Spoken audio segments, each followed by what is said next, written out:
नमस्कार. आताच हाती आलेली सर्वात मोठी आणि महत्त्वाची बातमी. पारे गावात प्रशासकीय यंत्रणेचा भोंगळ कारभार. 253 सांगोला विधानसभा मतदारसंघातील पारे गावातील मतदार केंद्रावर अभूतपूर्व असा गोंधळ पाहण्यास मिळतोय. अनेक ठिकाणी रांगांच्या रांगा लागलेत. ठिकठिकाणी मतदार करण्यासाठी लोकांना 1.5 ते 2 तास लागत आहे. त्यामुळे जनता निवडणूक आयोगाच्या कारभारावर संशय व्यक्त करते.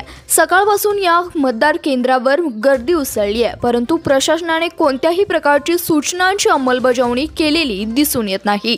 या केंद्रावर कमी जास्त प्रमाणात निवडणूक आयोगाचा भोंगळ कारभार पाहायला मिळाला. यामध्ये मतदार केंद्रावर झालेल्या गर्दीचं नियोजन न करता आल्यानं तासनतास उभे असणाऱ्या मतदारांचा रोष होताना दिसून येतोय. ठिकठिकाणी तक्रारींचा सूर दिसत आहे. प्रशासकीय यंत्रणा यावर काहीच करू शकत नाही का, अशा एक नाही तर अनेक प्रश्नांना उधाण आलंय. धन्यवाद. पाहत रहा CBS न्यूज मराठी.